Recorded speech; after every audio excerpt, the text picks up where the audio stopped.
এত কষ্টের পরেও বড় দুঃখ লাগে কখন জানেন? যখন দেখি এদেশের সাধারণ মানুষরা ঐক্য হতে চাইলেও কি জন্য, কি কারণে আজকের এই দিন পর্যন্ত অনেক আলেমরা এক হতে চায় না। কথা বলতে হবে, ঠিক কিনা জুড়ে বলেন। আচ্ছা, আমি আপনাদেরকে বলি, আপনি যদি বলেন যে একমাত্র আমার কাছে খাঁটি ঘি আছে, আর কারো কাছে নাই, আমার দোকানে একমাত্র খাঁটি ঘি, এই চিন্তা চেতনা নিয়ে যদি আমি বসি যে ঠিক আছে আমার খাঁটি ঘি, সবাই আসেন আমার কাছে, আমার কাছে ঘি নিয়ে যান, আমি বললাম এই দাবি, আপনি করলেন না, খাঁটি ঘি একমাত্র আমার কাছে আছে, আরেকজন বলল আমার কাছে আছে। এখন আপনারা বলেন, কোনোদিন কি এই ঘিয়ের দোকানদাররা একমত হতে পারবে? কোনোদিন এক হতে পারবে না। আমাদের মাসআলা, দৃষ্টিভঙ্গি, মত পার্থক্য থাকতে পারে, এটা অস্বাভাবিক কিছুই নয়। একই মায়ের 5টা সন্তান হলে সবার রুচিবোধ পছন্দ এক হয় না, ঠিক কিনা জোরে বলেন। সবার খাবারের রুচিও একরকম হয় না, পছন্দও একরকম হয় না, দৃষ্টিভঙ্গি একরকম হয় না, চিন্তা চেতনাও একরকম হয় না। তারপরেও তো মিলেমিশে ভাইরা একই সংসারে থাকে, ঠিক কিনা বলেন। একে ভাই থেকে বাদ দিয়ে দেন, নিজের হাতে 5টা আঙ্গুল আছে না নাই? জোরে বলেন। একে 5টা সমান, বোঝাবার জন্য বলি, একটু জোরে বলুন, 5টি সমান। এখন এই বৃদ্ধাঙ্গুলি সে যদি বলে যে আমি হইলাম এদের মধ্যে সবচেয়ে মুরব্বী, আমার নাম হচ্ছে বুড়ো আঙ্গুল, আমি কেন এই সমস্ত ছোটো ছোটো আঙ্গুলের কথা শুনবো? আর এর সাথে আমার কম্প্রোমাইজের প্রয়োজনটা কি? এ ছোট বলবে যে এত ছোট, এত কোনো মূল্য নাই। এই জন্য এই বুড়ো আঙ্গুল যদি বলে যে এর সাথে আমার কানেক্টিভিটির কোনো দরকার নাই, যা মাতবুরি আমি একাই করব, বলেন এই আঙ্গুলে মাতবুরি কোনো সুযোগ আছে? কোনো সুযোগ নাই। মাঝখানে যিনি আছে তারও সহযোগিতা লাগবে, এর চেয়ে ছোটো একটা তারও সহযোগিতা লাগবে। সবগুলা যখন এক মুষ্টি হয়ে যাবে, একত্রিত হয়ে যাবে, তখন এটা একটা শক্তিশালী বন্ধন হবে। যদি বলতে হবে, ঠিক কিনা জোরে বলেন। অবস্থা এই দাঁড়িয়েছে, আমি হইলাম শাইখুল হাদিস, ও হচ্ছে ওই মসজিদের ছোট মসজিদের ইমাম সাহেব, সুতরাং আমি হইলাম বড় হুজুর। আমি হইলাম বড় হুজুর, পোস্টারে যদি আমার নাম না থেকে পাশের মসজিদ ইমাম সাহেবের নাম থাকে, ওই সম্মেলনে আমি যাব না। বাস্তবতা কি এই দেশে আছে না নাই? একটু জোরে বলতে হবে, আছে না নাই? মুফতি সাখাওয়াত হোসেন রাজি হাফিজাহুল্লাহকে গাজীপুরে একটা মাহফিলে দাওয়াত দেওয়া হলো। তিনি ওখানে গিয়ে আমার সাথে দুঃখ প্রকাশ করে বললেন যে ভাই কি বলবো, এই মাহফিলে আসার সময় কিছু কিছু আলেমরা বলছে আপনি ওই মাহফিলে যায়েন না। কেন যাব না মাহফিলে? আমি মাহফিলের দাওয়াতি বক্তা, আমাকে প্রোগ্রামের টাইম দেওয়া আছে, আমি আলোচনা করব। না না, উনি এই যে এইরকম এই ধরনের কথাবার্তা বলেছে, উনার মাহফিলে যাওয়া যাবে না।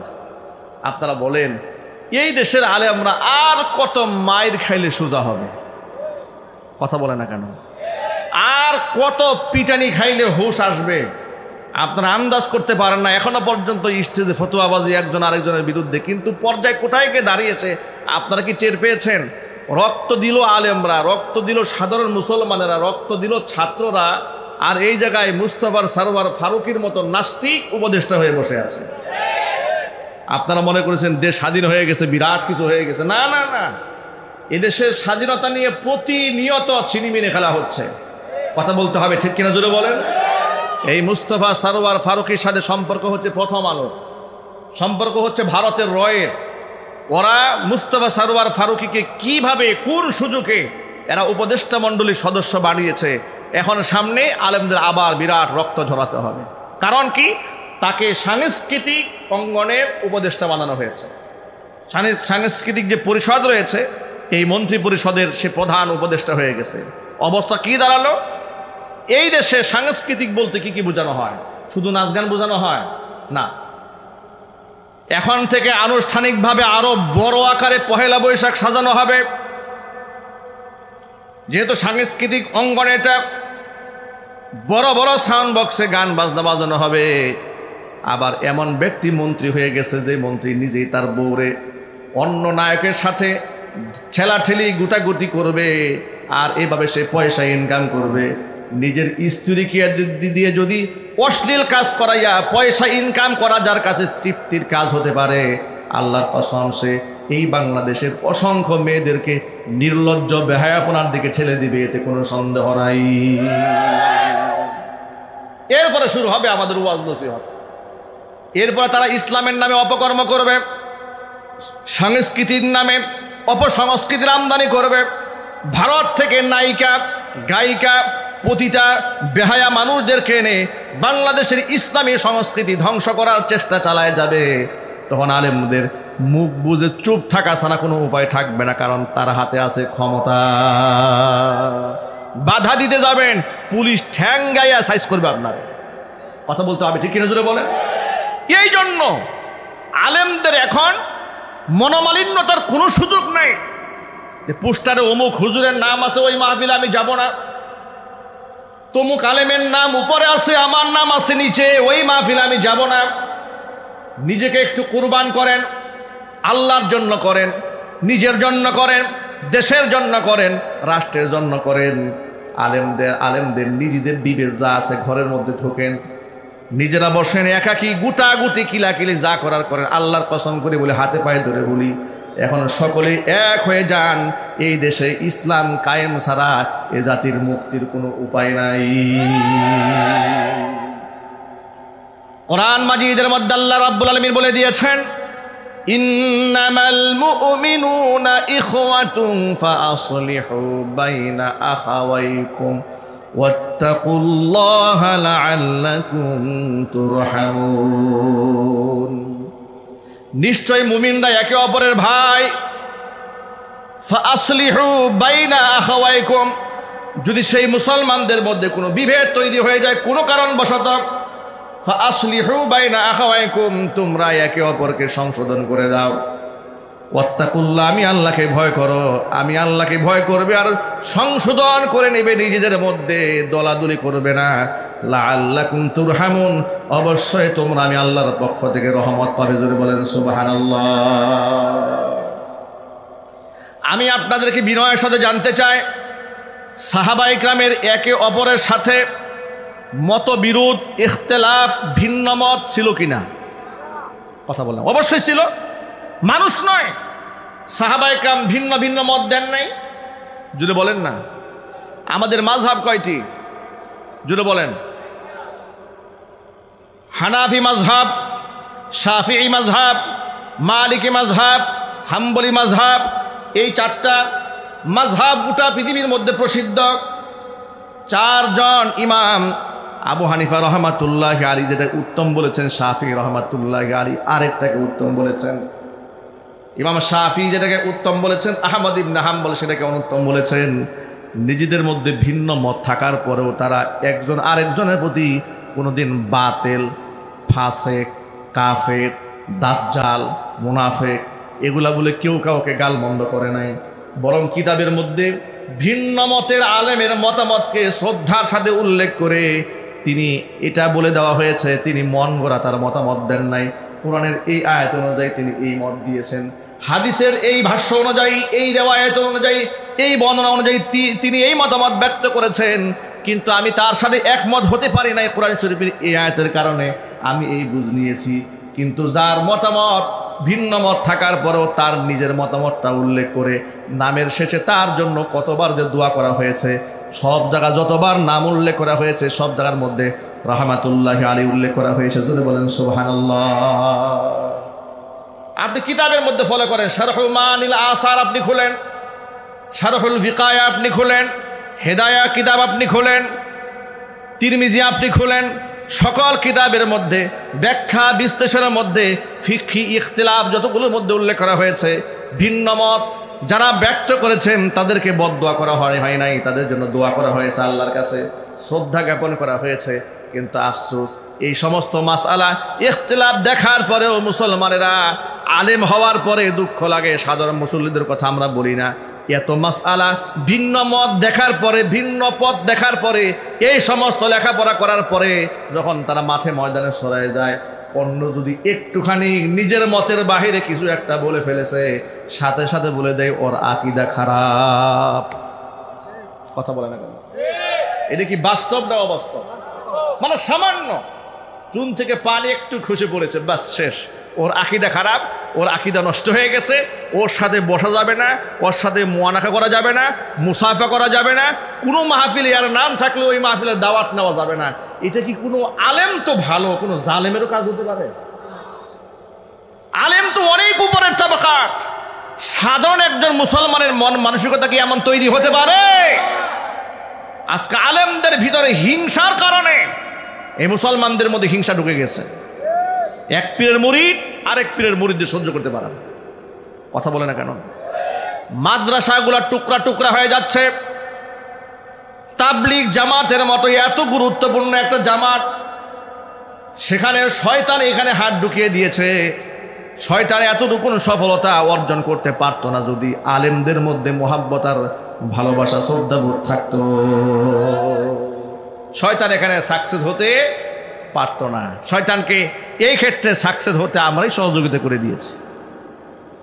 এই জন্য আমার সকল মুসলিম ভাইদের প্রতি আমার একেবারে উদাত্ত আহ্বান, প্রিয় ভাইরা এক হয়ে যান। ঐক্যবদ্ধ হওয়ার মধ্যে ফায়দা আছে। এদেশের অধিকাংশ মুসলমানদের হৃদয়ের দাবি হচ্ছে আগামীর বাংলাদেশটাকে ইসলামিক বাংলাদেশ দেখতে চায়। কথা বলেন ঠিক কিনা বলেন? তারা শাহরিয়ার কবিরের নেতৃত্ব এই দেশে চায় না। হাসানুল হক ইনুর মতো নেতা এই বাংলাদেশে এই মুসলমানরা আর দেখতে চায় না। রাশেদ খান মেননরা আবার এমপি হবে, এটা এই দেশের মুসলমান দেখতে চায় না। আব্দুর রাজ্জাকের মতো ব্যক্তি মন্ত্রী হয়ে আলেমদেরকে হত্যা করে বলবে যে পাকিস্তানি দালালদেরকে হত্যা করা হয়েছে, পিটাইয়া চামড়া উঠিয়ে বলা হয়েছে, এমন অধ্যত্বপূর্ণ কথাবার্তা এই দেশের মুসলমান আর শুনতে চায় না। আগামী নেতৃত্বে আলেমদেরকে দেশের মুসলমানরা দেখতে চায়। যদি এটাই হয় তাহলে হৃদয়টাকে অনেক প্রশস্ত করতে হবে, একেবারে মনটাকে আকাশের মতো প্রশস্ত করতে হবে। মনের মধ্যে কোনো সংকীর্ণতা রাখা যাবে না, ভেদাভেদ রাখা যাবে না, অশ্রদ্ধা রাখা যাবে না, হিংসা রাখা যাবে না। ঈসা আলাইহিস সালাতু ওয়াস সালামের জমানার একটা ঘটনা আপনাদেরকে শোনাই। ঈসা আলাইহিস সালাতু ওয়াস সালাম দেখতে পেলেন শয়তান 3টা বস্তা নিয়ে কোথায় যেন রওনা হয়েছে। কয়টা বস্তা? ঈসা আলাইহিস সালাতু ওয়াস সালাম শয়তানকে ডেকে বলে, ব্যাপারটা কি, যাও কই? আর এই 3 বস্তার মধ্যে কি? বলে 3 বস্তার মধ্যে মূল্যবান 3টা সম্পদ আছে।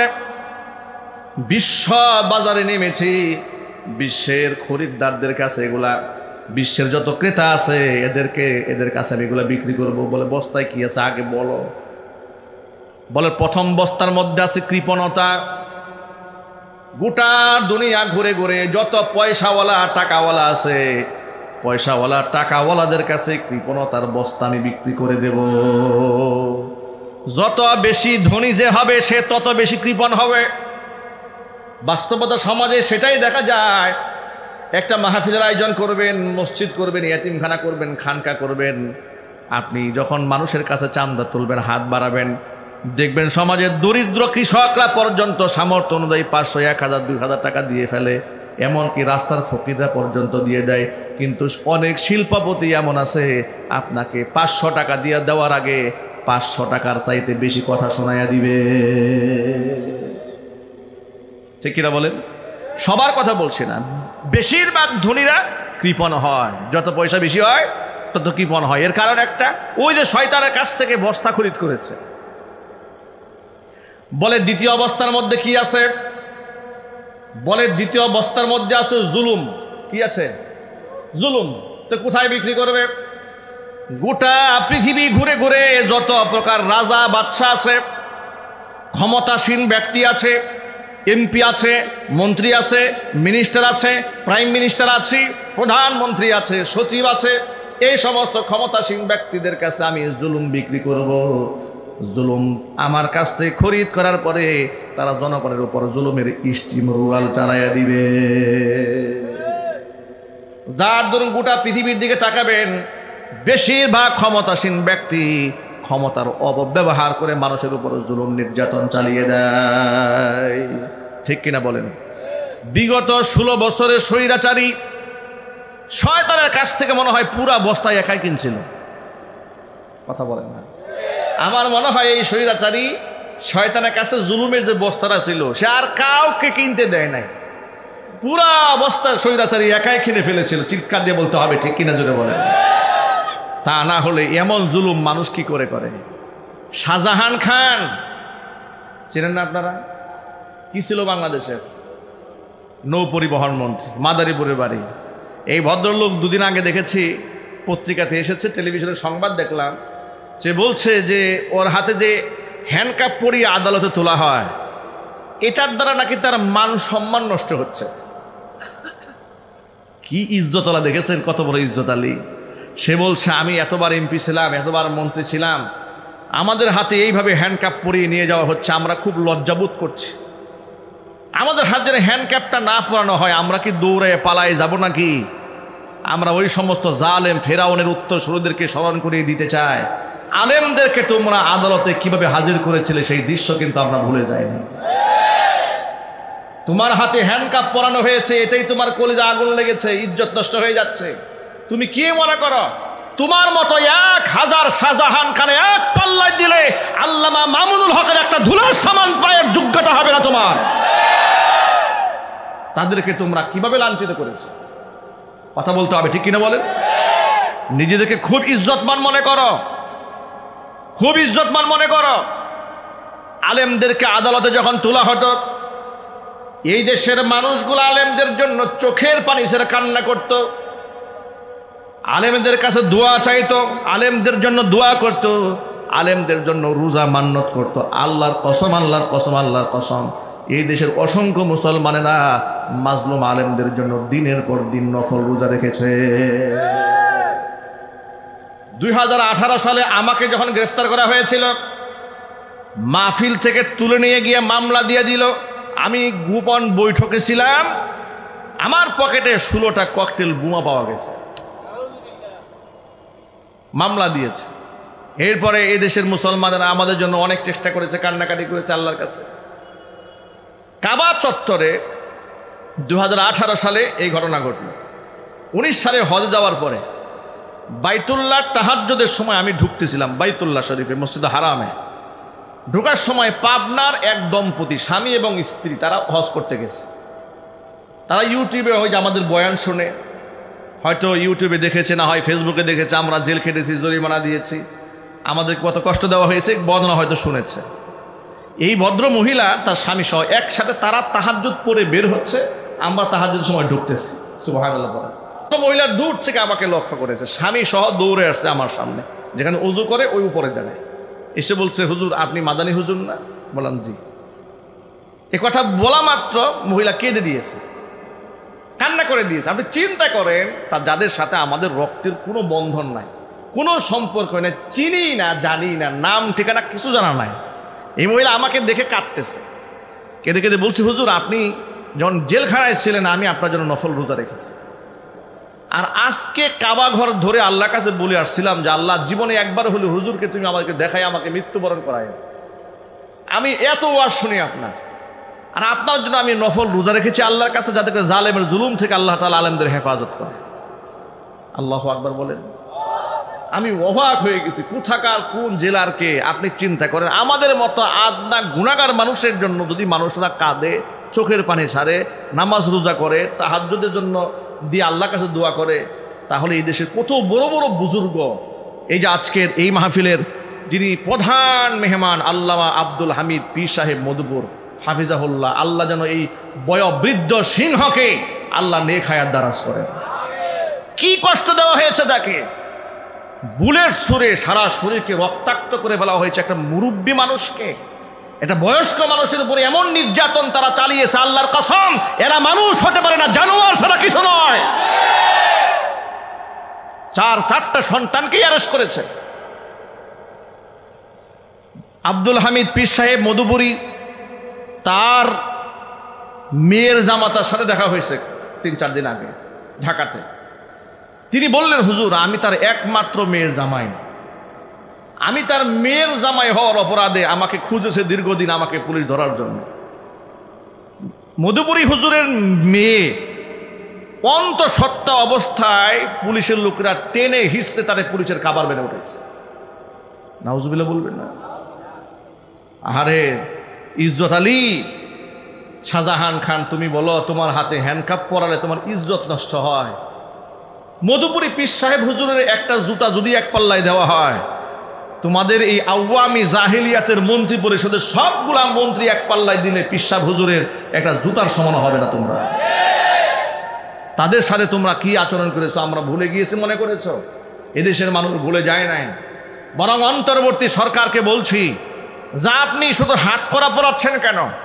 আলেমদেরকে না ডান্ডা বেরি পরিয়েছিলেন, এই একটাকেও ডান্ডা বেরি ছাড়া আদালতে যেন আমরা না দেখি। কথা বলতে হবে, ঠিক কিনা জোরে বলেন? আলেমদেরকে যারা মিথ্যা মামলা দিয়েছে, খুন করেছে, গুম করেছে, অজস্র মানুষকে যারা হত্যা করেছে ঠান্ডা মাথায়, এদেরকে শুধুমাত্র হ্যান্ডকাপ পরালে চলবে না, ডান্ডা বেরি দিতে হবে। এর সাথে কি আপনারা একমত আছেন কিনা আমি দুহাত দেখতে চাই।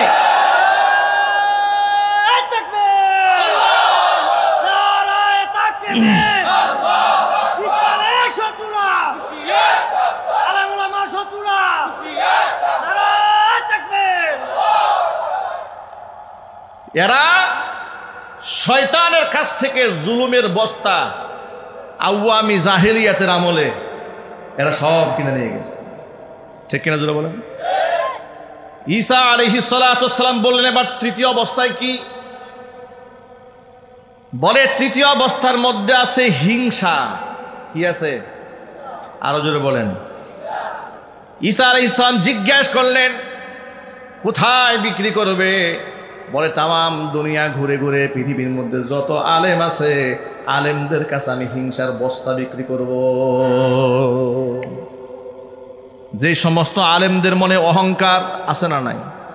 সবার কথা বলি না, আল্লাহর ওলি অসংখ্য আলেমরা আছে যাদের নিজেদেরকে তারা কিছুই মনে করেন। আল্লাহু আকবার বলেন। আমার উস্তাদ মুহতারাম ও মুকাররম আল্লামা মুফতি আব্দুল মালিক হাফিজাহুল্লাহ বাইতুল মুকাররমের খতিব হয়েছেন, আলহামদুলিল্লাহ বলেন। এখানে তো অনেক আলেমরা আছেন, আলেমরা বুঝতে পারবেন তার ইলমের মাকামটা কত উপরে। গোটা পৃথিবীর সেরা মুফতিদের মধ্যে তিনি একজন মুফতি। আল্লাহু আকবার বলেন। আল্লামা তাকি উসমানী হাফিজাহুল্লাহর খাস শাগরেদ শেখ আব্দুল ফাত্তাহ আবু গুদ্দা রাহিমাহুল্লাহর খাস শাগরেদ, কিংবদন্তি আলেম, জারহ ও তাদিলের বিরাট বিজ্ঞ আলেম। তিনি আমাদেরকে বুখারী আউয়াল পড়িয়েছেন জামিয়াতুল উলুমিল ইসলামিয়াতে। আমি দেখেছি আমাদের ক্লাসে যখন তিনি বুখারী আউয়াল পড়াতেন, বড় বড় মাদ্রাসার শাইখুল হাদিস মুফতি মুহাদ্দিসরা ক্লাসে ছাত্র হয়ে বসে যেতেন। আলহামদুলিল্লাহ পড়েন। এত বড় মাপের একজন আলেম বাইতুল মুকাররমে গিয়েছে, কোনো রং ঢং নাই, মিম্বারে যে বসেছে মনে হয় একজন তালবে এলেম বসে আছে। সুবহানাল্লাহ বলবেন না? এত বড় আলেম, হিংসা নাই, অহংকার নাই, গীবত নাই, শিকায়েত নাই, কিছু নাই। এই জন্য তিনি হচ্ছেন আলেমদের মডেল এবং আলেমদের নমুনা। আমি বলতে চাই সকলকে, আমি প্রথমে আমার নিজেকে বলি এবং আমি চেষ্টা করি এটা মানার জন্য যে কে কওমিতে পড়াশোনা করেছে আর কে আলিয়াতে পড়াশোনা করেছে, কোনো বিভাজন হবে না মুসলমানদের মধ্যে। কথা একটু জোরে বলেন, ঠিক কিনা বলেন? আপনি বলেন, ওই যে আগেই উদাহরণ দিয়েছে হাতের আঙ্গুল দিয়ে, এই বৃদ্ধাঙ্গুল যদি বলে যে আমি হইলাম বুড়া, আমি হচ্ছে মুরব্বী, আমাকে যদি এরা মুরব্বী না মানে যা করার আমি একাই করবো, এ শুধু এরকম এরকম করবে, ঠিক কিনা জোরে বলেন? এর কোনো ফায়দা হবে না, কোনো কাজ করতে পারবে না। সুতরাং কোনো বিভাজন হবে না। কে হাটহাজারীর ছাত্র, কে জামিয়া রহমানিয়ার ছাত্র, এখানে যেমন ভেদাভেদ নাই। কে তামিরুল মিল্লাত কামিল মাদ্রাসায় পড়েছে, কে সরসিনাতে পড়েছে, কে দারুন নাজাতে পড়েছে, কোনো পার্থক্য নাই। সব আলেম এক হয়ে যেতে হবে। তাহলে ফারুকের মতো উপদেষ্টা ও মন্ত্রী পরিষদ থেকে বাদ যাবে। এমনকি এই খতমে নবুয়ত নিয়ে এতদিন পর্যন্ত আলেমরা যে রক্ত ঝরিয়েছে তার রেজাল্ট এদেশের মানুষ ভোগ করতে পারবে। আর যদি তা না হয়, যদি আলেমরা বিভাজন হয়ে যায়, এক দলকে জেলখানায় ঢুকাবে, আরেক দলকে দাওয়াত দিয়ে মিষ্টি খাওয়াবে, আর বলবে যাদেরকে ধরেছি এরা হচ্ছে সব জঙ্গি, আর আপনারা হলেন আসল খাঁটি হুজুর। কথা বলেন, ঠিক কিনা বলেন? বিগত জীবনে যেটা হয়েছে, একদল আলেমকে জেলখানায় কারাগারে ঢুকিয়ে দিয়েছে, আরেক দল আলেমদেরকে খুব তুষামত করেছে। বাস্তবতা হয় নাই। যার দরুন একদল আলেম তো বলে ফেলেছে, আপা আপনি তো জান্নাতি নারী। একজন তো ঢুকাই দিল জান্নাতে, আরেকজনে বলল আপনি কওমি জননী। একজনে মা বাড়াই দিল, আরেকজনে জান্নাতে ঢুকাই দিল। আপা যখন পালিয়েছে তখন এই সন্তানরাও পালাইছে। কথা বলেন ঠিক কিনা? এখানে অনেক লম্বা কথা, আমি সকল ভাইদেরকে একদম দিল থেকে কথাগুলো বলেছি। আল্লাহ তুমি আমাদেরকে এক বানায় দাও, জোরে কোন আমিন। সুতরাং ঈসা আলাইহিস সালাতু ওয়াস সালাম শয়তানকে বললেন যে তোমার তৃতীয় অবস্থায় কি? বলে হিংসা। গোটা দুনিয়া ঘুরে ঘুরে আলেমদের কাছে এগুলো বিক্রি করব। যে আলেমরা কিনবে তারা বিফল হয়ে যাবে, যারা শয়তানকে প্রত্যাখ্যান করতে পারবে তারা সফল কাম হয়ে যেতে পারবে। আল্লাহ রাব্বুল আলামিন যেন আমাদের সকলকে দল মতের ঊর্ধ্বে উঠে একমাত্র দ্বীনি স্বার্থে, ইসলামের স্বার্থে, কোরআনের স্বার্থে, মোহাব্বতের সাথে এক হয়ে যাওয়ার তৌফিক দান করেন, জোরে বলুন আমিন। এত কষ্টের পরেও বড় দুঃখ লাগে কখন জানেন? যখন দেখি এদেশের সাধারণ মানুষরা ঐক্য হতে চাইলেও কি জন্য, কি কারণে আজকের এই দিন পর্যন্ত অনেক আলেমরা এক হতে চায় না। কথা বলতে হবে ঠিক কিনা, জোরে বলেন। আচ্ছা আমি আপনাদেরকে বলি, আপনি যদি বলেন যে একমাত্র আমার কাছে খাঁটি ঘি আছে, আর কারো কাছে নাই, আমার দোকানে একমাত্র খাঁটি ঘি, এই চিন্তা চেতনা নিয়ে যদি আমি বসি যে ঠিক আছে আমার খাঁটি ঘি, সবাই আসেন আমার কাছে, আমার কাছে ঘি নিয়ে যান, আমি বললাম এই দাবি, আপনি করলেন না, খাঁটি ঘি একমাত্র আমার কাছে আছে, আরেকজন বলল আমার কাছে আছে। এখন আপনারা বলেন কোনোদিন কি এই ঘিয়ের দোকানদাররা একমত হতে পারবে? কোনোদিন এক হতে পারবে না। আমাদের মাসআলা, দৃষ্টিভঙ্গি, মত পার্থক্য থাকতে পারে, এটা অস্বাভাবিক কিছুই নয়। একই মায়ের 5টা সন্তান হলে সবার রুচিবোধ পছন্দ এক হয় না, ঠিক কিনা জোরে বলেন। সবার খাবারের রুচিও একরকম হয় না, পছন্দও একরকম হয় না, দৃষ্টিভঙ্গি একরকম হয় না, চিন্তা চেতনাও একরকম হয় না। তারপরেও তো মিলেমিশে ভাইরা একই সংসারে থাকে, ঠিক কিনা বলেন। একে ভাই থেকে বাদ দিয়ে দেন, নিজের হাতে 5টা আঙ্গুল আছে না নাই? জোরে বলেন। একে 5টা সমান, বোঝাবার জন্য বলি, একটু জোরে বলুন, 5টি সমান। এখন এই বৃদ্ধাঙ্গুলি সে যদি বলে যে আমি হইলাম এদের মধ্যে সবচেয়ে মুরব্বী, আমার নাম হচ্ছে বুড়ো আঙ্গুল, আমি কেন এই সমস্ত ছোটো ছোটো আঙ্গুলের কথা শুনবো? আর এর সাথে আমার কম্প্রোমাইজের প্রয়োজনটা কি? এ ছোট বলবে যে এত ছোট, এত কোনো মূল্য নাই। এই জন্য এই বুড়ো আঙ্গুল যদি বলে যে এর সাথে আমার কানেক্টিভিটির কোনো দরকার নাই, যা মাতবুরি আমি একাই করব, বলেন এই আঙ্গুলে মাতবুরি কোনো সুযোগ আছে? কোনো সুযোগ নাই। মাঝখানে যিনি আছে তারও সহযোগিতা লাগবে, এর চেয়ে ছোটো একটা তারও সহযোগিতা লাগবে। সবগুলা যখন এক মুষ্টি হয়ে যাবে, একত্রিত হয়ে যাবে, তখন এটা একটা শক্তিশালী বন্ধন হবে, যদি বলতে হবে ঠিক কিনা জোরে বলেন। অবস্থা এই দাঁড়িয়েছে, আমি হইলাম শাইখুল হাদিস, ও হচ্ছে ওই মসজিদের ছোট মসজিদের ইমাম সাহেব, সুতরাং আমি হইলাম বড় হুজুর। পোস্টারে যদি আমার নাম না থেকে পাশের মসজিদে ইমাম সাহেবের নাম থাকে, ওই সম্মেলনে আমি যাব না। বাস্তবতা কি এই দেশে আছে না নাই? একটু জোরে বলতে হবে, আছে না নাই? মুফতি সাখাওয়াত হোসেন রাজি হাফিজাহুল্লাহকে গাজীপুরে একটা মাহফিলে দাওয়াত দেওয়া হলো। তিনি ওখানে গিয়ে আমার সাথে দুঃখ প্রকাশ করে বললেন যে ভাই কি বলবো, এই মাহফিলে আসার সময় কিছু কিছু আলেমরা বলছে আপনি ওই মাহফিলে যায়েন না। কেন যাব না মাহফিলে? আমি মাহফিলের দাওয়াতি বক্তা, আমাকে প্রোগ্রামের টাইম দেওয়া আছে, আমি আলোচনা করব। না না, উনি এই যে এইরকম এই ধরনের কথাবার্তা বলেছে, উনার মাহফিলে যাওয়া যাবে না। আপনারা বলেন এই দেশের আলেমরা আর কত মাইর খাইলে সোজা হবে? কথা বলে না কেন? আর কত পিটানি খাইলে হুঁশ আসবে? আপনারা আন্দাজ করতে পারেন না। এখনো পর্যন্ত স্টেজে ফতোয়াবাজি একজন আরেকজনের বিরুদ্ধে, কিন্তু পর্যায়ে কোথায় গিয়ে দাঁড়িয়েছে আপনারা কি টের পেয়েছেন? রক্ত দিল আলেমরা, রক্ত দিল সাধারণ মুসলমানেরা, রক্ত দিল ছাত্ররা, আর এই জায়গায় মুস্তাফার সারোয়ার ফারুকির মতো নাস্তিক উপদেষ্টা হয়ে বসে আছে। আপনারা মনে করেছেন দেশ স্বাধীন হয়ে গেছে, বিরাট কিছু হয়ে গেছে। না না না, এদেশের স্বাধীনতা নিয়ে প্রতিনিয়ত ছিনিমিনি খেলা হচ্ছে। কথা বলতে হবে ঠিক কিনা জোরে বলেন। এই মুস্তাফা সারোয়ার ফারুকির সাথে সম্পর্ক হচ্ছে প্রথম আলো, সম্পর্ক হচ্ছে ভারতের রয়ের। ওরা মুস্তাফা সারোয়ার ফারুকিকে কিভাবে, কোন সুযোগে এরা উপদেষ্টা মণ্ডলীর সদস্য বানিয়েছে।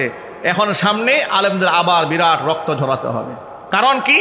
তাকে সাংস্কৃতিক অঙ্গনের উপদেষ্টা বানানো হয়েছে।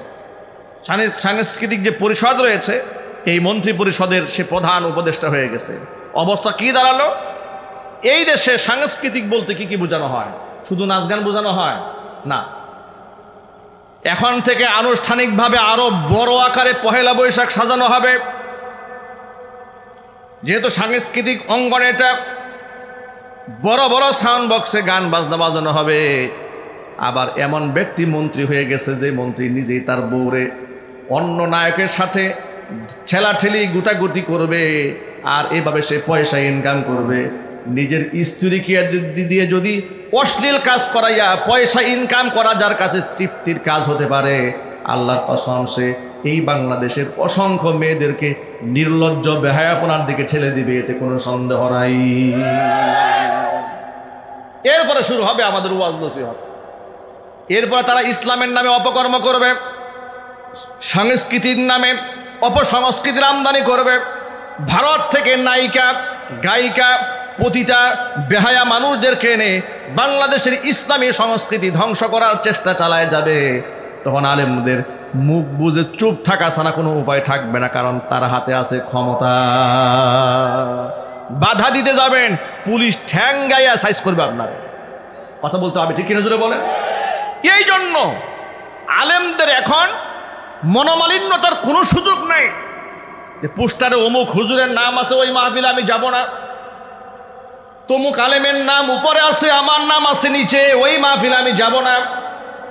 নিজেকে একটু কুরবান করেন, আল্লাহর জন্য করেন, নিজের জন্য করেন, দেশের জন্য করেন, রাষ্ট্রের জন্য করেন। আলেমদের নিজেদের বিবেক যা আছে ঘরের মধ্যে ঢোকেন, নিজেরা বসেন একাকি গুটাগুটি কিলাকিলি যা করার করেন। আল্লাহর কসম করে বলে, হাতে পায়ে ধরে বলি, এখন সকলে এক হয়ে যান।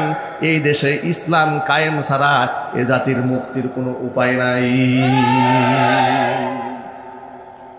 কোরআন মাজিদের মধ্যে আল্লাহ রাব্বুল আলামিন বলে দিয়েছেন, ইন্নামাল মুমিনুনা ইখওয়াতুন ফাআসলিহু বাইনা আখাওয়াইকুম ওয়াত্তাকুল্লাহা লাআল্লাকুম তুরহামুন।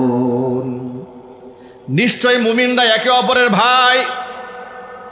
ফাআসলিহু বাইনা আখাওয়াইকুম, যদি সেই মুসলমানদের মধ্যে কোনো বিভেদ তৈরি হয়ে যায় কোনো কারণবশত, ফাআসলিহু বাইনা আখাওয়াইকুম, তোমরা একে অপরকে সংশোধন করে দাও। ওয়াত্তাকুল্লাহ, আমি আল্লাহকে ভয় করো। আমি আল্লাহকে ভয় করবে আর সংশোধন করে নেবে, নিজেদের মধ্যে দলাদলি করবে না। লাআল্লাকুম তুরহামুন, অবশ্যই তোমরা আমি আল্লাহর পক্ষ থেকে রহমত পাবে। জোরে বলেন সুবহানাল্লাহ। আমি আপনাদেরকে বিনয়ের সাথে জানতে চাই, সাহাবা ইকরামের একে অপরের সাথে মতবিরোধ, ইখতিলাফ, ভিন্ন মত ছিল কিনা? কথা বললাম, অবশ্যই ছিল। মানুষ নয়, সাহাবা ইকরাম ভিন্ন ভিন্ন মত দেন নাই। জুড়ে বলেন না। আমাদের মাযহাব কয়টি? জুড়ে বলেন। হানাফি মাযহাব, শাফিঈ মাযহাব, মালিকি মাযহাব, হাম্বলি মাযহাব, এই চারটা মাযহাব গোটা পৃথিবীর মধ্যে প্রসিদ্ধ। চারজন ইমাম, আবু হানিফা রহমাতুল্লাহি আলাইহি যেটা উত্তম বলেছেন, শাফিঈ রহমাতুল্লাহি আলাইহি আরেকটাকে উত্তম বলেছেন। ইমাম শাফিঈ যেটাকে উত্তম বলেছেন, আহমদ ইবনে হাম্বল সেটাকে অনুত্তম বলেছেন। নিজেদের মধ্যে ভিন্ন মত থাকার পরেও তারা একজন আরেকজনের প্রতি কোনোদিন বাতিল, ফাসেক, কাফের, দাজ্জাল, মুনাফিক এগুলা বলে কেউ কাউকে গালমন্দ করে নাই। বরং কিতাবের মধ্যে ভিন্ন মতের আলেমের মতামতকে শ্রদ্ধার সাথে উল্লেখ করে তিনি এটা বলে দেওয়া হয়েছে, তিনি মন গড়া তার মতামত দেন নাই। কোরআনের এই আয়াত অনুযায়ী তিনি এই মত দিয়েছেন, হাদিসের এই ভাষ্য অনুযায়ী, এই রিওয়ায়াত অনুযায়ী, এই বর্ণনা অনুযায়ী তিনি এই মতামত ব্যক্ত করেছেন।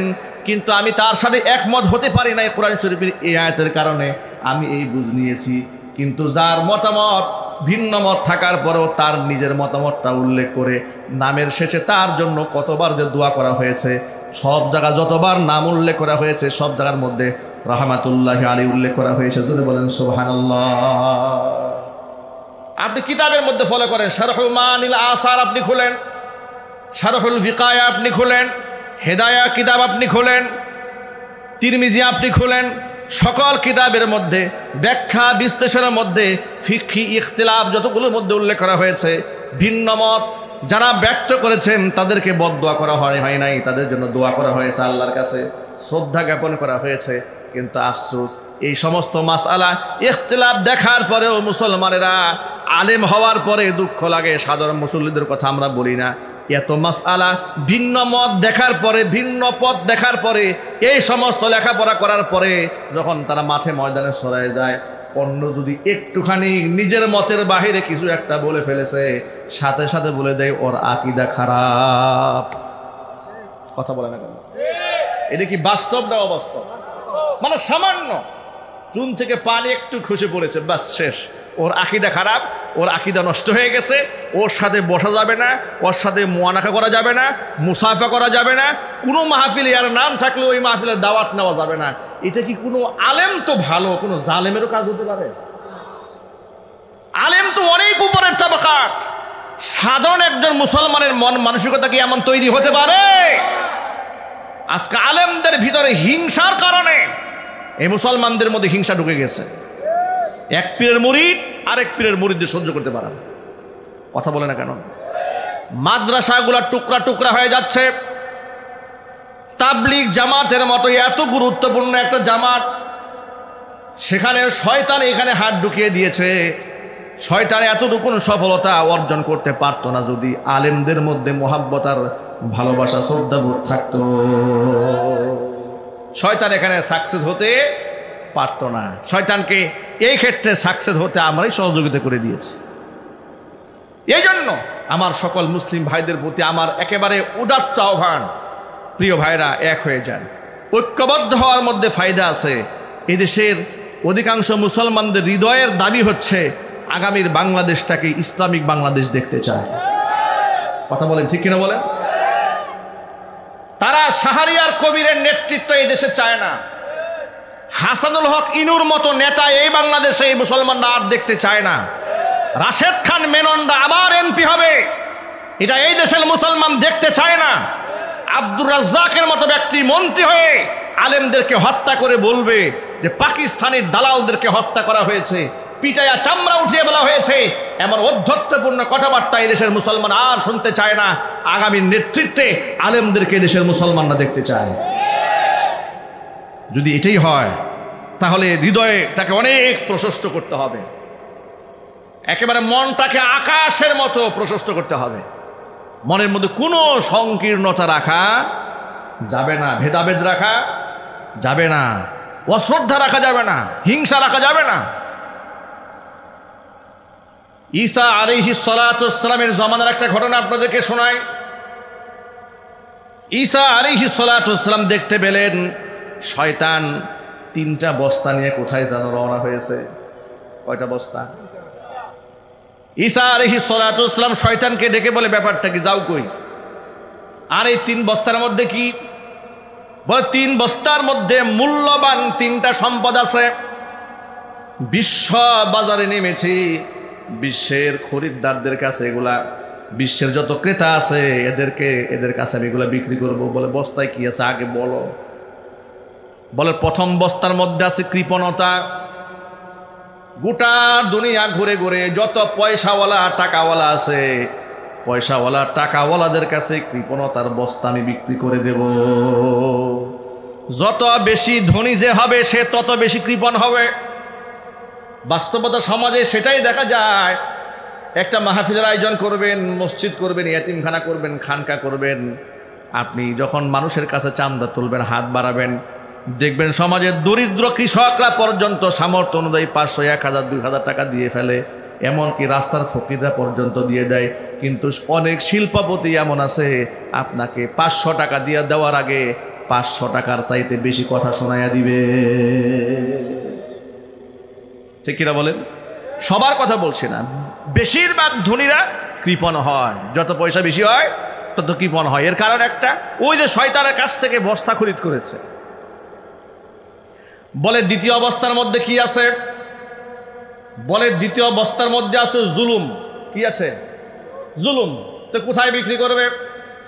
গোটা পৃথিবী ঘুরে ঘুরে যত প্রকার রাজা বাদশা আছে ক্ষমতাসীন ব্যক্তি আছে, এমপি আছে, মন্ত্রী আছে, মিনিস্টার আছে, প্রাইম মিনিস্টার আছে, প্রধানমন্ত্রী আছে, সচিব আছে, এই সমস্ত ক্ষমতাসীন ব্যক্তিদের কাছে আমি জুলুম বিক্রি করব। জুলুম আমার কাছ থেকে খরিদ করার পরে তারা জনগণের উপর জুলুমের স্টিম রোলার চালাইয়া দিবে। যার দরুন গোটা পৃথিবীর দিকে তাকাবেন, বেশিরভাগ ক্ষমতাসীন ব্যক্তি ক্ষমতার অপব্যবহার করে মানুষের উপর জুলুম নির্যাতন চালিয়ে দেয়। ঠিক কিনা বলেন? বিগত 16 বছরের স্বৈরাচারী শয়তানের কাছ থেকে মনে হয় পুরা বস্তায় একাই কিনছিল। কথা বলেন না?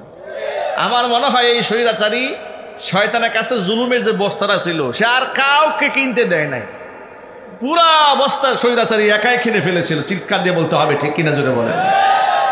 তা না হলে এমন জুলুম মানুষ কি করে করে? শাহজাহান খান চেনেন না আপনারা? কি ছিল বাংলাদেশের? নৌ পরিবহন মন্ত্রী, মাদারীপুরের বাড়ি।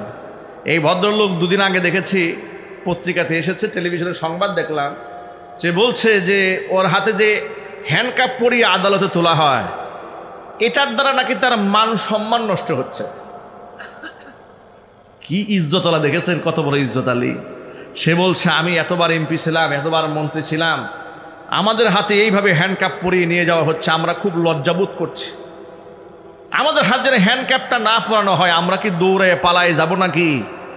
আমরা ওই সমস্ত জালেম ফেরাউনের উত্তরসূরিদেরকে স্মরণ করিয়ে দিতে চাই, আলেমদেরকে তোমরা আদালতে কিভাবে হাজির করেছিলে সেই দৃশ্য কিন্তু আমরা ভুলে যাই না।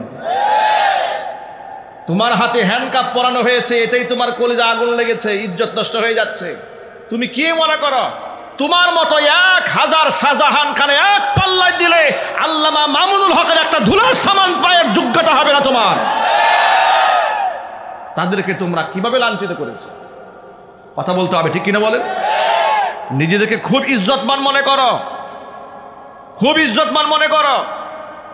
আলেমদেরকে আদালতে যখন তোলা হতো, এই দেশের মানুষগুলো আলেমদের জন্য চোখের পানি ছেড়ে কান্না করত, আলেমদের কাছে দোয়া চাইতো, আলেমদের জন্য দোয়া করত, আলেমদের জন্য রোজা মান্নত করত। আল্লাহর কসম, আল্লাহর কসম, আল্লাহর কসম, এই দেশের অসংখ্য মুসলমানেরা মাজলুম আলেমদের জন্য দিনের পর দিন নফল রোজা রেখেছে।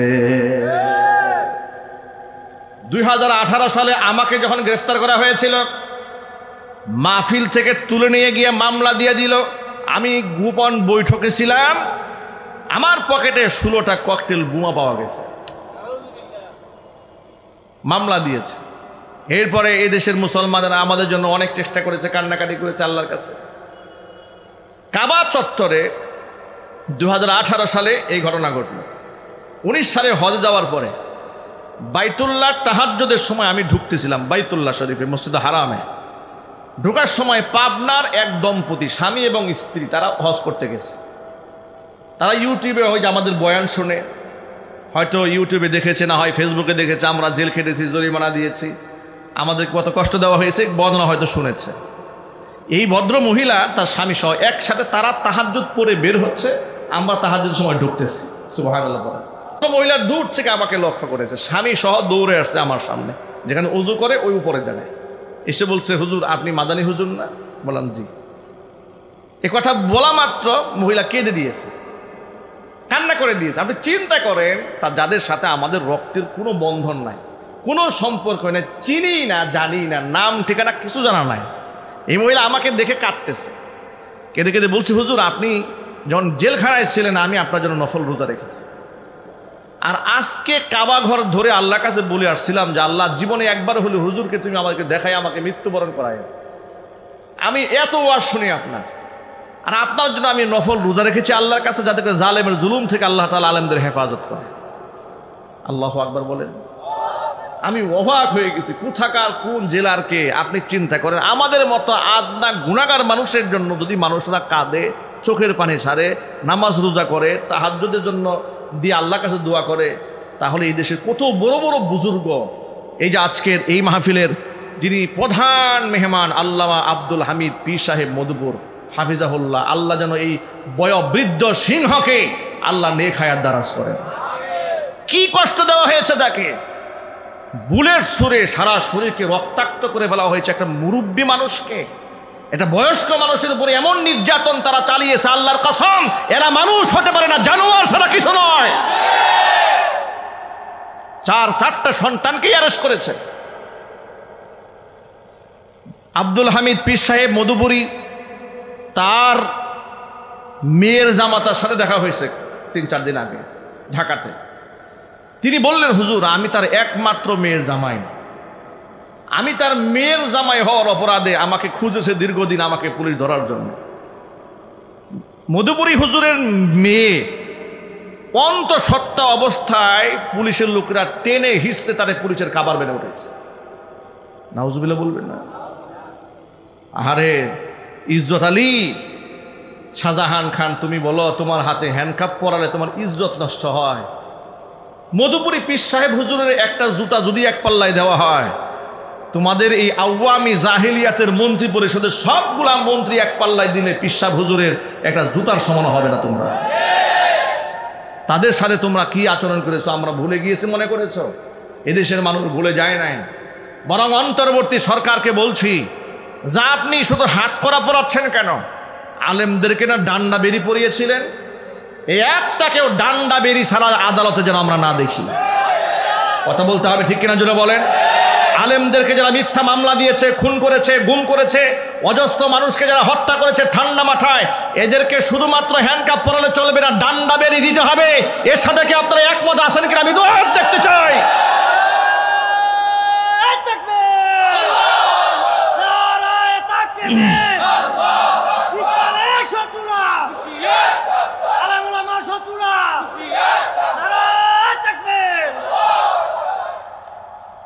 এরা শয়তানের কাছ থেকে জুলুমের বস্তা আওয়ামী জাহেলিয়াতের আমলে এরা সব কিনে নিয়ে গেছে, ঠিক কিনা জোরে বলেন? ঈসা আলাইহিস সালাতু ওয়াস সালাম বললেন, এবার তৃতীয় অবস্থায় কি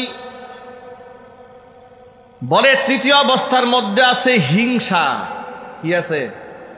আরো জোরে বলেন। ঈসা আলাইহিস সালাম জিজ্ঞাসা করলেন, কোথায় বিক্রি করবে? বলে, তাম দুনিয়া ঘুরে ঘুরে পৃথিবীর মধ্যে যত আলেম আছে, আলেমদের কাছে আমি হিংসার বস্তা বিক্রি করব। যে সমস্ত আলেমদের মনে অহংকার আছে না নাই? সবার কথা বলি না, আল্লাহর ওলি অসংখ্য আলেমরা আছে যাদের নিজেদেরকে তারা কিছুই মনে করেন। আল্লাহু আকবার বলেন। আমার উস্তাদ মুহতারাম ও মুকাররম আল্লামা মুফতি আব্দুল মালিক হাফিজাহুল্লাহ বাইতুল মুকাররমের খতিব হয়েছেন, আলহামদুলিল্লাহ বলেন। এখানে তো অনেক আলেমরা আছেন, আলেমরা বুঝতে পারবেন তার ইলমের মাকামটা কত উপরে। গোটা পৃথিবীর সেরা মুফতিদের মধ্যে তিনি একজন মুফতি। আল্লাহু আকবার বলেন। আল্লামা তাকি উসমানী হাফিজাহুল্লাহর খাস শাগরেদ শেখ আব্দুল ফাত্তাহ আবু গুদ্দা রাহিমাহুল্লাহর খাস শাগরেদ, কিংবদন্তি আলেম, জারহ ও তাদিলের বিরাট বিজ্ঞ আলেম। তিনি আমাদেরকে বুখারী আউয়াল পড়িয়েছেন জামিয়াতুল উলুমিল ইসলামিয়াতে। আমি দেখেছি আমাদের ক্লাসে যখন তিনি বুখারী আউয়াল পড়াতেন, বড় বড় মাদ্রাসার শাইখুল হাদিস, মুফতি, মুহাদ্দিসরা ক্লাসে ছাত্র হয়ে বসে যেতেন। আলহামদুলিল্লাহ পড়েন। এত বড় মাপের একজন আলেম বাইতুল মুকাররমে গিয়েছে, কোনো রং ঢং নাই, মিম্বারে যে বসেছে মনে হয় একজন তালবে এলেম বসে আছে। সুবহানাল্লাহ বলবেন না? এত বড় আলেম, হিংসা নাই, অহংকার নাই, গীবত নাই, শিকায়েত নাই, কিচ্ছু নাই। এই জন্য তিনি হচ্ছেন আলেমদের মডেল এবং আলেমদের নমুনা। আমি বলতে চাই সকলকে, আমি প্রথমে আমার নিজেকে বলি এবং আমি চেষ্টা করি এটা মানার জন্য, যে কে কওমিতে পড়াশোনা করেছে আর কে আলিয়াতে পড়াশোনা করেছে, কোনো বিভাজন হবে না মুসলমানদের মধ্যে। কথা একটু জোরে বলেন, ঠিক কিনা বলেন? আপনি বলেন, ওই যে আগেই উদাহরণ দিয়েছে হাতের আঙ্গুল দিয়ে, এই বৃদ্ধাঙ্গুল যদি বলে যে আমি হইলাম বুড়া, আমি হচ্ছে মুরব্বী, আমাকে যদি এরা মুরব্বী না মানে যা করার আমি একাই করবো, এ শুধু এরকম এরকম করবে, ঠিক কিনা জোরে বলেন? এর কোনো ফায়দা হবে না, কোনো কাজ করতে পারবে না। সুতরাং কোনো বিভাজন হবে না। কে হাটহাজারীর ছাত্র, কে জামিয়া রহমানিয়ার ছাত্র, এখানে যেমন ভেদাভেদ নাই। কে তামিরুল মিল্লাত কামিল মাদ্রাসায় পড়েছে, কে সরসিনাতে পড়েছে, কে দারুন নাজাতে পড়েছে, কোনো পার্থক্য নাই। সব আলেম এক হয়ে যেতে হবে। তাহলে ফারুকের মতো উপদেষ্টা ও মন্ত্রী পরিষদ থেকে বাদ যাবে। এমনকি এই খতমে নবুয়ত নিয়ে এতদিন পর্যন্ত আলেমরা যে রক্ত ঝরিয়েছে তার রেজাল্ট এই দেশের মানুষ ভোগ করতে পারবে। আর যদি তা না হয়, যদি আলেমরা বিভাজন হয়ে যায়, এক দলকে জেলখানায় ঢুকাবে, আরেক দলকে দাওয়াত দিয়ে মিষ্টি খাওয়াবে, আর বলবে যাদেরকে ধরেছি এরা হচ্ছে সব জঙ্গি, আর আপনারা হলেন আসল খাঁটি হুজুর। কথা বলেন ঠিক না বলেন? বিগত জীবনে যেটা হয়েছে, একদল আলেমকে জেলখানায় কারাগারে ঢুকিয়ে দিয়েছে, আরেক দল আলেমদেরকে খুব তুষামত করেছে, বাস্তবতা হয় নাই। যার দরুন একদল আলেম তো বলে ফেলেছে, আপা আপনি তো জান্নাতি নারী। একজন তো ঢুকাই দিল জান্নাতে, আরেকজনে বলল আপনি কওমি জননী। একজনে মা বানাই দিল, আরেকজনে জান্নাতে ঢুকাই দিল। আপা যখন পালিয়েছে তখন এই সন্তানরাও পালাইছে। কথা বলেন ঠিক কিনা? এখানে অনেক লম্বা কথা, আমি সকল ভাইদেরকে একদম দিল থেকে কথাগুলো বলেছি। আল্লাহ তুমি আমাদেরকে এক বানায় দাও, জোরে কোন আমিন। সুতরাং ঈসা আলাইহিস সালাতু ওয়াস সালাম শয়তানকে বললেন যে তোমার তৃতীয় অবস্থায় কি? বলে হিংসা। গোটা দুনিয়া ঘুরে ঘুরে আলেমদের কাছে এগুলো বিক্রি করব। যে আলেমরা কিনবে তারা বিফল হয়ে যাবে, যারা শয়তানকে প্রত্যাখ্যান করতে পারবে তারা সফল কাম হয়ে যেতে পারবে। আল্লাহ রাব্বুল আলামিন যেন আমাদের সকলকে দল মতের ঊর্ধ্বে উঠে একমাত্র দ্বীনি স্বার্থে, ইসলামের স্বার্থে, কোরআনের স্বার্থে, মুহাব্বতের সাথে এক হয়ে যাওয়ার তৌফিক দান করেন। জোরে বলুন আমিন। ওয়া আখিরু দাওয়ানা আনিল হামদুলিল্লাহি রাব্বিল আলামিন। আসসালামু আলাইকুম।